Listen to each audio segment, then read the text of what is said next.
Chemical കൈനറ്റിക്സിൽ നമ്മൾ കഴിഞ്ഞ ദിവസം ഡിസ്കസ് ചെയ്തത് ഓർഡറിനെ കുറിച്ചാണ് അല്ലേ.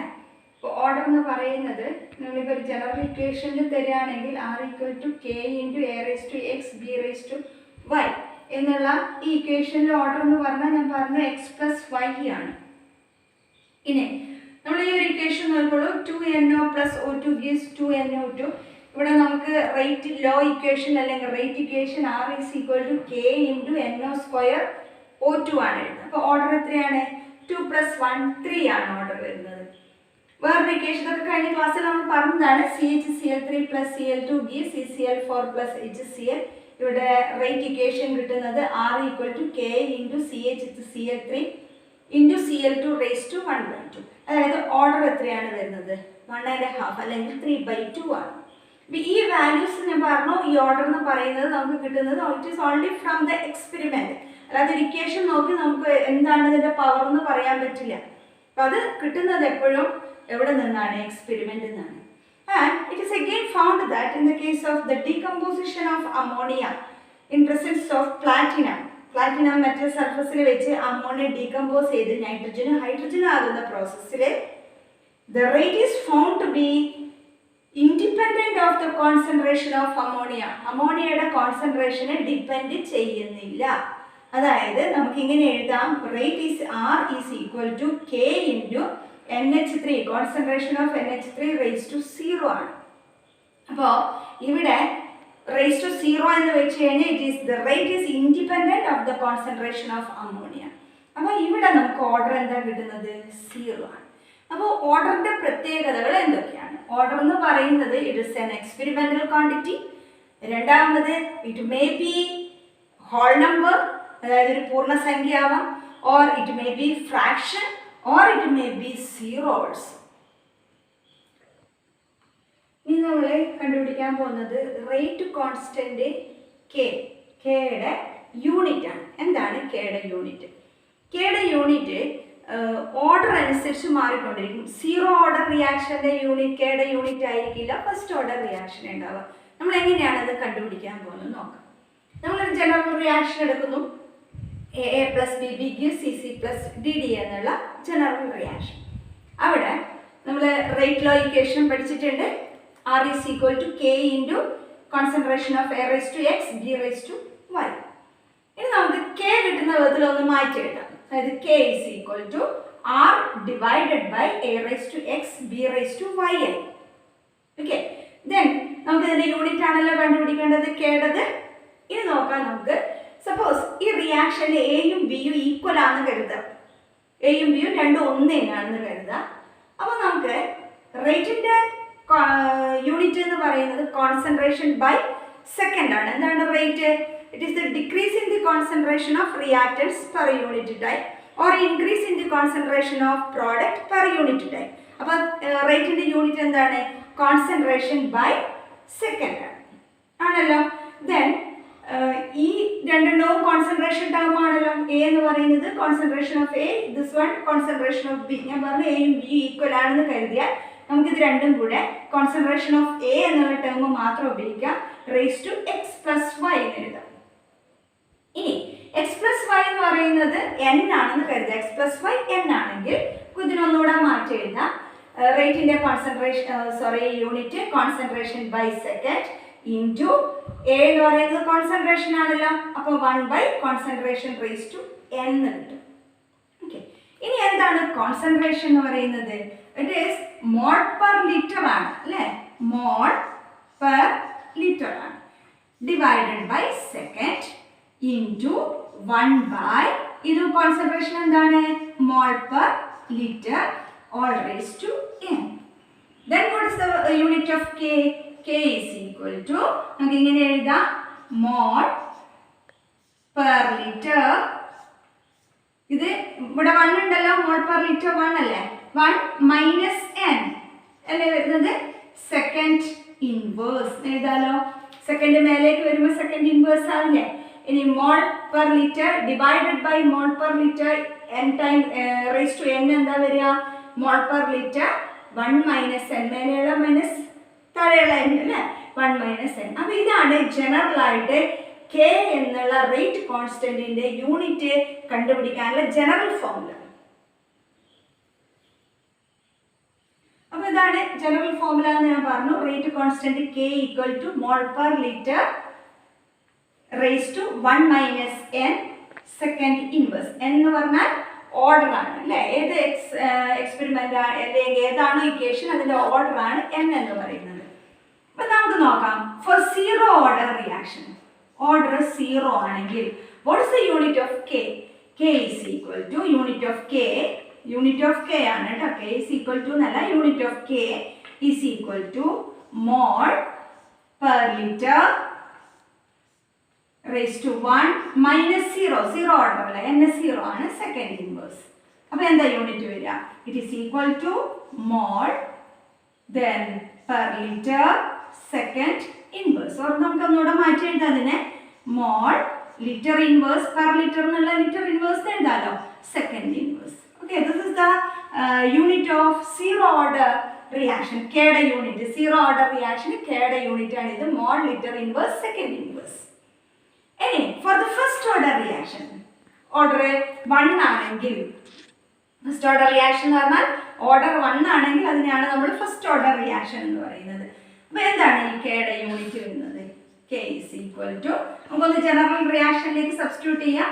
മോൾ per litre raise to then 1 - 1, first order റിയാക്ഷന്റെ ഓർഡർ 1 അല്ല, ഇൻറ്റു സെക്കൻഡ് ഇൻവേഴ്സ്. ഓക്കെ, ഇതെന്ത് വരും? Mole per litre raise to 1 - 1 എന്ന് പറഞ്ഞാൽ 0 ആണ്. എ റേസ് ടു 0 എന്ന് പറഞ്ഞാൽ 1 അല്ലേ വരിക. therefore k is equal to എന്താ യൂണിറ്റ് വരിക? സെക്കൻഡ് ഇൻവേഴ്സ് എന്നാണ് വരിക.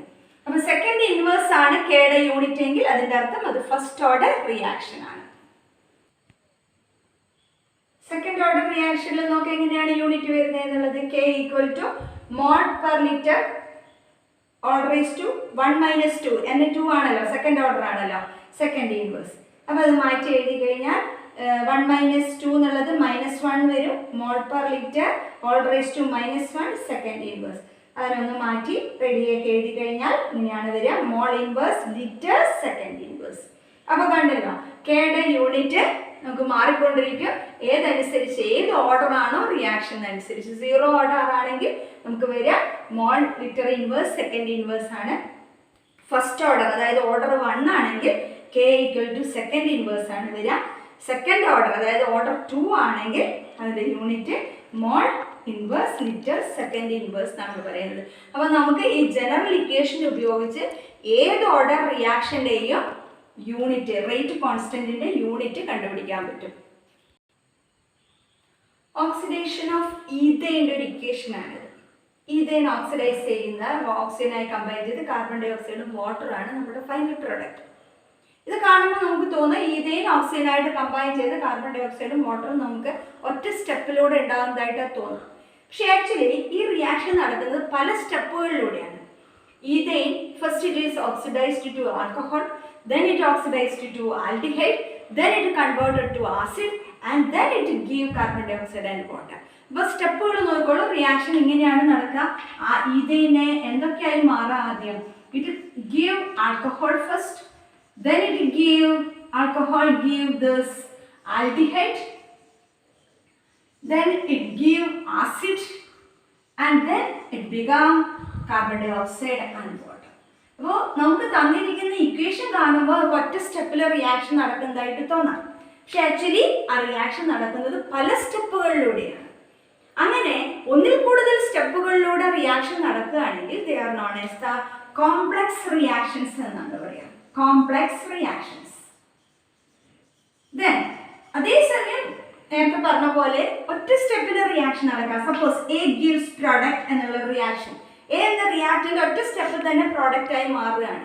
അങ്ങനെയാണെങ്കിൽ നമുക്ക് ആ റിയാക്ഷനെ എലിമെന്ററി റിയാക്ഷൻ എന്ന് പറയാം. Elementary reaction.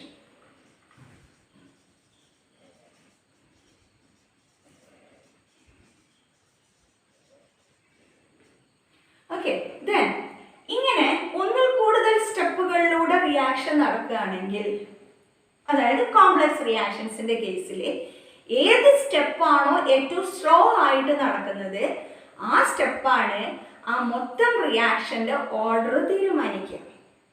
അതായത് ഇപ്പോൾ നമ്മൾ റിയാക്ഷൻ ഈ ഇതിനെ തന്നെ നോക്കാം. A give product. സപ്പോസ് ഇങ്ങനെയാണ് ആ റിയാക്ഷൻ നടക്കുന്നത്. എ ആദ്യം ബി ആവുന്നു, B then gives C, then C gives product. ഇങ്ങനെയാണ് ഈ സ്റ്റെപ്പ് ഈ റിയാക്ഷൻ നടക്കുന്നതെന്ന് കരുതുക. It is a complex reaction. അങ്ങനെയാവുമ്പോൾ ഇതിൽ ഏതാണോ slow step, suppose B gives C ആണ് സ്ലോ സ്റ്റെപ്പ് എന്ന് കരുതുക, ബാക്കിയൊക്കെ വളരെ ഫാസ്റ്റായി നടക്കുന്നതാണ്, ഈ രണ്ടാമത്തെ സ്റ്റെപ്പ് സ്ലോ ആണ്. അങ്ങനെയാണെങ്കിൽ ഈ റിയാക്ഷന്റെ മൊത്തം ഓർഡർ തീരുമാനിക്കുക ഈ സ്റ്റെപ്പാണ്. ഏതാണോ സ്ലോവസ്റ്റ് സ്റ്റെപ്പ് അതാണ് റേറ്റ് തീരുമാനിക്കുന്ന സ്റ്റെപ്പ്. ഈ റിയാക്ഷൻ നോക്കിക്കോളൂ. ഹൈഡ്രജൻ പെറോക്സൈഡ് അയഡിന്റെ പ്രസൻസിൽ ഡീകമ്പോസ് ചെയ്യാണ്. അപ്പോൾ ഡീകമ്പോസ് ആൽക്കലൈൻ മീഡിയത്തിലാണ് റിയാക്ഷൻ നടക്കുന്നത്. H2O2 ഡീകമ്പോസ് ചെയ്താൽ നിങ്ങൾക്കറിയാം വാട്ടറും കിട്ടും, ഓക്സിജനാണ് കിട്ടുക. അപ്പോൾ ഇതിന്റെ റേറ്റ് ഡിറ്റർമിനേഷനിൽ നിന്ന് by experiment it is found that rate of this reaction is found to be proportional to concentration of H2O2 and concentration of I-. അതിനാണ് നമുക്ക് എക്സ്പെരിമെന്റിൽ നിന്ന് കിട്ടിയിരിക്കുന്നത്. ആ റിയാക്ഷന്റെ റേറ്റ് ഹൈഡ്രജൻ പെറോക്സൈഡിന്റെ റേറ്റിനെയും ഐയുടെ റേറ്റിനെയും ആണ് ഡിപ്പെൻഡ് ചെയ്യുന്നത്. അപ്പോൾ എന്താണ് ഓർഡർ വരുന്നത്? ഇവിടെ ഓർഡർ ഇസ് ഈക്വൽ ടു 1 + 1. ഇവിടെ റേസ് ടു 1 ആണല്ലോ, ഇതും 1 ആണ്. 1 + 1, the order of the reaction is 2, that is it is a second order reaction. അപ്പോൾ എന്തുകൊണ്ടാണ് I- വരുന്നത്? അവിടെ ഇക്വേഷനിൽ I ഇല്ല, കാരണം I is the presence of I- ആണ്. കാറ്റലിസ്റ്റ് പോലെ അല്ലെങ്കിൽ ഇതിന്റെ പ്രസൻസിൽ മാത്രമാണ് റിയാക്ഷൻ നടക്കുന്നത്. പക്ഷേ ഇതും ഇവിടെ ഇൻവോൾവ് ചെയ്യുന്നുണ്ട്. നോക്കുക എങ്ങനെയാണ് റിയാക്ഷൻ നടക്കുന്നതെന്ന്. H2O2 ആദ്യം I- റിയാക്ട് ചെയ്ത് H2Oയും IO- എന്നുള്ള സ്പീഷീസും ഉണ്ടാവുന്നുണ്ട്. ദെൻ ഈ IO- അടുത്ത H2O2 ആയിട്ട് റിയാക്ട് ചെയ്ത് വീണ്ടും H2Oയും I- O2 ആയി മാറാണ്. അതായത് I- നമുക്ക് തിരിച്ചു കിട്ടുകയാണ്. അപ്പോൾ ഇതിൽ ഈ രണ്ട് സ്റ്റെപ്പിൽ റേറ്റ്, ഈ രണ്ട് സ്റ്റെപ്പിലൂടെയാണ് റിയാക്ഷൻ നടക്കുന്നത്. അതായത് it is A complex reaction. അങ്ങനെയാകുമ്പോൾ ഈ കോംപ്ലക്സ് റിയാക്ഷനിൽ ഇതാണ് സ്ലോവസ്റ്റ് സ്റ്റെപ്പ്, ഫസ്റ്റ് സ്റ്റെപ്പ്. ഇതാണ് എന്ത് തീരുമാനിക്കുകയും ചെയ്യുന്നത്? റേറ്റ് തീരുമാനിക്കുകയും ചെയ്യുന്നത്. ഇപ്പോൾ റേറ്റ് ഡിറ്റർമൈനിങ് സ്റ്റെപ്പ് എന്നാണ് നമ്മൾ എന്ത് കിട്ടുന്നത്? Rate law equation, rate equation കിട്ടുന്നത്. അതിൽ നിന്നാണ് നമ്മൾ ഓർഡർ തീരുമാനിക്കുകയും ചെയ്യുന്നത്.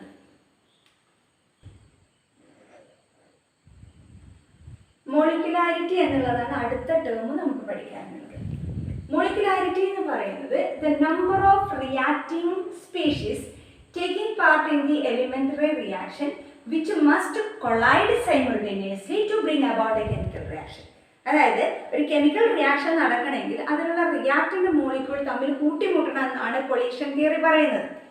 അപ്പോൾ ഒരേ സമയത്ത് കൂട്ടിമുട്ടുന്ന സ്പീഷീസിന്റെ എണ്ണമാണ് മോളിക്കുലാരിറ്റി എന്ന് പറയുന്നത്. അതായത് ഈ സ്പീഷീസ് എന്ന് പറയുന്നത് റിയാക്ഷനിൽ പങ്കെടുക്കുന്ന അയോൺസ് ആവാം, ആറ്റാവാം, അല്ലെങ്കിൽ മോളിക്യൂൾസ് ആവാം. അതാണ് reacting species taking part in the elementary reaction. ഒറ്റ സ്റ്റെപ്പ് റിയാക്ഷന്റെ കേസാണ് നമ്മൾ പറയുന്നത് elementary reaction. Which must collide simultaneously, ഒന്നിച്ച് ഒരേ സമയത്ത് തമ്മിൽ കൂട്ടിമുട്ടുന്ന ആറ്റം, അയോൺ അല്ലെങ്കിൽ മോളിക്യൂൾസ്, അതിൻ്റെ എണ്ണത്തെയാണ് നമ്മൾ എന്ത് പറയുന്നത്?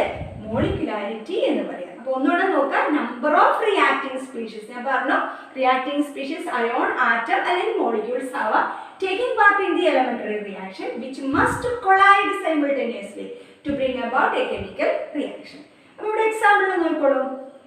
അമോണിയം നൈട്രേറ്റ് ഡീകമ്പോസ് ചെയ്ത് നൈട്രജനും H2O ആയി മാറുന്നുണ്ട്.